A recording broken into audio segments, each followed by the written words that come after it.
मंदिर के सामने दिव्या हाथ जोड़कर खड़ी थी। तभी प्रेम आकर उनसे टकरा गया। उसी समय मंदिर के शिखर से ध्वज उड़कर उनके ऊपर गिरा। तब सभी हर हर महादेव का नारा लगाने लगा। पंडित जी ने कहा, महाकाल ने तुम दोनों को चुना है, वह चाहते हैं इस बार होलिका दहन तुम्हारे हाथों से हो। इसके बाद प्रेम और दिव्या ने मिलकर होलिका दहन किया। तभी उन दोनों के हाथों की निशान एक साथ मिला, जिससे शिव चक्र दोबारा जागृत हो गया, जिससे मुरझाए हुए फूल फिर से खिलने लगे। इसी की प्रतीक्षा कर्ण मोहिनी कर रही थी, क्योंकि यही शक्ति कर्ण मोहिनी को समाप्त कर सकती थी। उसने दिव्य दर्पण में अपने काल को देखने का प्रयास किया, लेकिन शिव चक्र की शक्ति ने प्रेम और दिव्या के चेहरे को उनके सामने आने नहीं दी। इसके बाद दिव्या वहाँ से घर जाने लगी। तभी प्रेम ने उन्हें रोक लिया और उनका नाम पूछा, लेकिन दिव्या बोली, क्या मेरे नाम की तुम्हें माला जपनी है? ये सुनने के बाद प्रेम ने मुस्कुराकर जवाब दिया, माला ना उज्जैन की लड़कियां झपती है, वह भी प्रेम के नाम की। दिव्या प्रेम को नाम बताए बिना ही घर जाने लगी। तभी प्रेम की माला के साथ दिव्या की चुनरी फंस गई। चुनरी खींचते समय प्रेम की माला टूट गई। यह माला प्रेम को बचपन में उसके दादाजी ने दी थी, जो बुरी शक्तियों से उसकी रक्षा करता था। माला का एक रुद्राक्ष वहीं पर रह गया। इधर दिव्या घर आकर अपने साथ हो रही अजीब घटनाओं के बारे में सोच रही थी। अब दिव्या अपने साथ हो रही विचित्र घटनाओं के बारे में सोच रही थी। तभी उसकी माँ आकर उसे एक थप्पड़ मारी। दिव्या की सगी माँ उसे मनहूस मानती थी, क्योंकि उसके जन्म लेते ही लाखों लोगों के प्राण संकट में पड़ गए थे। उसी रात दिव्या के पिता को भी लकवा मार दिया। यहाँ तक कि उस रात दिव्या की चाचा चाची रघु और नेत्रा के साथ किया हुआ था, आज तक किसी को पता नहीं चला। लेकिन यह पूरी हकीकत नहीं है। दिव्या के इस माँ को आज भी यह पता नहीं है कि दिव्या उनकी सगी बेटी नहीं है। दरअसल दिव्या कोई आम लड़की नहीं है। उस तूफानी रात में पंडित जी का पोता प्रेम जंगल में घूमने निकल गया। वह रात कोई साधारण रात नहीं थी। उसी रात नेत्रा मोहिनी ने एक अत्यंत शक्तिशाली बच्ची को जन्म दिया, लेकिन कर्ण मोहिनी इस बच्ची को समाप्त कर देना चाहती थी, क्योंकि यही बच्ची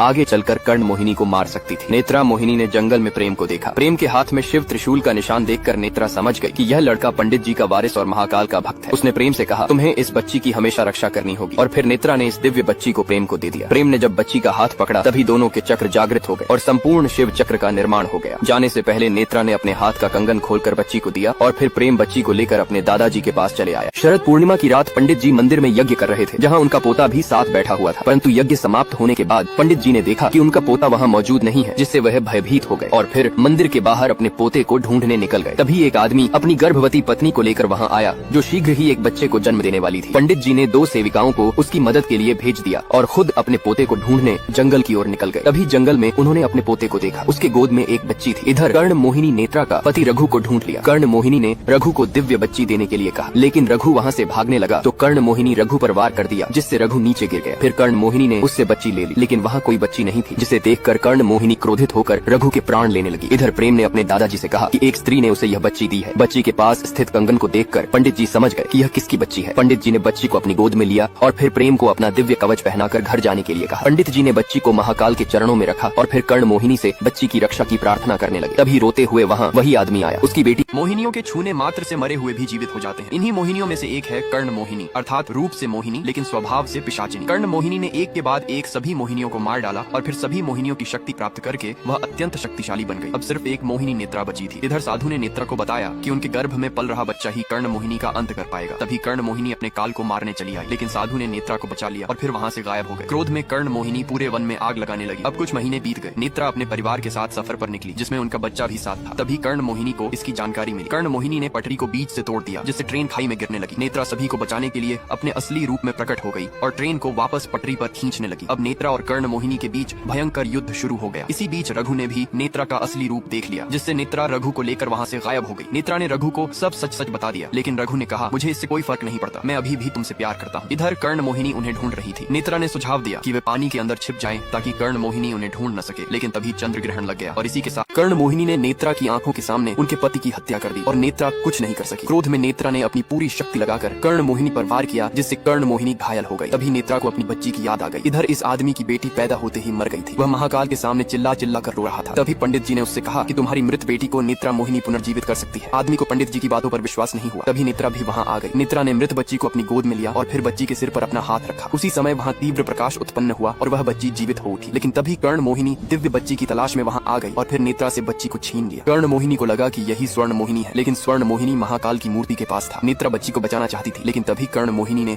उन पर वार कर दिया। फिर कर्ण मोहिनी ने पंडित जी पर प्रहार किया, लेकिन इस आदमी ने प्रहार को अपने ऊपर ले लिया। इसके बाद कर्ण मोहिनी ने फिर पंडित जी पर वार किया और उन्हें भी घायल कर दिया। तभी स्वर्ण मोहिनी ने महाकाल के चरण स्पर्श किए, जिससे महाकाल का त्रिशूल नेत्रा के पास आ गया और फिर नेत्रा उसी त्रिशूल से कर्ण मोहिनी पर वार किया, जिससे उनका तिलिस्मी कुंडल जमीन पर गिर गया और वह तपोवन में कैद हो गई। इधर नेत्रा भी हमेशा के लिए। यह है तपोवन की राजकुमारी तपस्या। उसका फिगर देखकर कोई भी लड़का अपना होश खो बैठता था और फिर तपस्या उसे अपने साथ तपोवन ले आती थी। दरअसल तपोवन में कर्ण मोहिनी पिछले 20 सालों से कैद है। उसे यह भ्रम है कि तपस्या ही स्वर्ण मोहिनी है, लेकिन हकीकत में में स्वर्ण मोहिनी कोई और ही है। अपनी शक्तियों से अनजान दिव्या घर चलाने के लिए टूर गाइड की नौकरी करती है। दिव्या पर्यटकों को तपोवन के मायावी जंगल के बारे में बताती है कि उस घने जंगल में बहुत सी काली शक्तियाँ मौजूद हैं जो इंसानों को पल भर में गायब कर देती हैं। इधर यह लड़का कर्ण मोहिनी को भूत समझकर वहाँ से भागने लगा, लेकिन कर्ण मोहिनी ने उसे पकड़ लिया और उसकी शक्ति छीन ली। तपस्या को लगता था कि कर्ण मोहिनी ही उसकी सगी माँ है, इसलिए तपस्या उसकी हर एक बात मानती थी, लेकिन असल में कर्ण मोहिनी तपस्या को सिर्फ अपने फायदे के लिए इस्तेमाल कर रही थी। इधर दिव्या गाड़ी से जा रही होती है, तभी अचानक एक पेड़ उसके ऊपर गिरने ही वाला था। उसी समय दिव्या ने अपना हाथ ऊपर कर दिया, जिससे वह पेड़ वहीं हवा में रुक गया। तभी दिव्या ने गाड़ी घुमा ली, लेकिन वह पेड़ अभी भी उसी हालत में लटका रहा। फिर जैसे ही दिव्या ने अपना हाथ नीचे किया, वैसे ही वह पेड़ जमीन पर गिर गया। इसी शक्ति से तपोवन के आसमान से काले बादल कुछ देर के लिए हट गए। यह देखकर कर्ण मोहिनी को लगा